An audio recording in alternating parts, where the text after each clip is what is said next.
So hey guys, আসসালামু আলাইকুম। তো বিকেলে কিন্তু আমরা সবাই মিলে একটু ঘুরতে বেরিয়েছিলাম। তো ঘুরতে বেরিয়ে আসার সময় দেখি আমাদের চোখের সামনে একদম টসটসে কাঁচা আম। তো এই কাঁচা আম এখন আমরা চুরি করে খাবো। তো রাকিবকে বললাম যে তুমি যাও 2-3টা আম পেড়ে নিয়ে আসো। তো রাকিব কিন্তু পাক্কা চোরের মতো যে আমগুলো পারার জন্য একটি ছোট কুঞ্চা নিয়ে অনেক চেষ্টা চালিয়ে যাচ্ছে।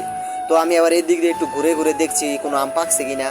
তো রাকিবকে বললাম তুই যা করবি তাড়াতাড়ি কর, কারণ মানুষ দেখলে কিন্তু আমাদের একদম ভরে দিবে। তো রাকিব বললো যে ঠিক আছে, একদম পাক্কা চোরের মতো আমি এখান থেকে 3টে আম পারবো। তো রাকিবকে বললাম যে তুই আম পার, আমি দেখছি কোনো আম পাকছে কিনা।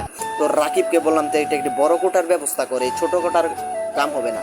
তো রাকিব কিন্তু এই পাশ থেকে একটি জাংলা থেকে একটি বড় কোটা মেরে দিল। তো মানুষের জাংলা ভেঙে একটি বড় কোটার ব্যবস্থা সে করলো। তো এই কোটা দিয়ে সে এখন আমগুলো চুরি করবে।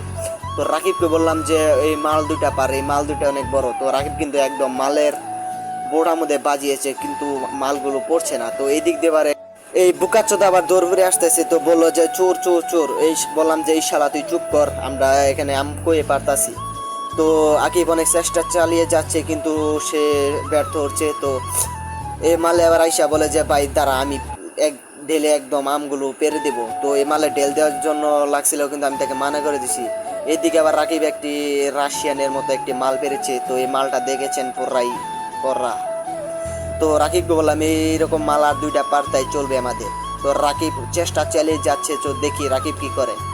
তো রাকিব কিন্তু একদম মালের বোটার মধ্যে বাজিয়েছে, কিন্তু কাজ হচ্ছে না। তো মাল একটি কিন্তু পেরেছে রাকিব। সোয়াদকে বললাম যে তুমি এই মালগুলো একত্রিত করো, কারণ এই মালগুলো এক একটা আধা কেজির মতো ওজন। তো রাশিয়ানের মতো এই মালগুলো আমরা এখন ভর্তা করে খাবো। তো এখানে কিন্তু 2 পিস আম পারা হয়েছে। তো রাকিব কিন্তু আরেকটি পারার জন্য চেষ্টা চালিয়ে যাচ্ছে। তো সে এখন সফল হয়েছে। তো আমগুলো নিয়ে একদম দৌড়। তো মানুষ দেখলে পারা পুরা আমাদের কিন্তু একদম কেলিয়ে ছাড়বে। তো আমরা অনেক দৌড় দিয়েছি। তো দৌড় দিয়ে আমরা বললাম যে এখন দৌড়াদৌড়ি পারার সময় না, তো মালগুলো একত্রিত করো। তো ছোঁয়াতে মালগুলো নিয়ে আসছে আমার দিকে। তো রাশিয়ানের মতো এই মালগুলো এখন আমরা লবণ দিয়ে খাবো। তো আমাদের পাশে থাকেন আপনারা। আসসালামু আলাইকুম।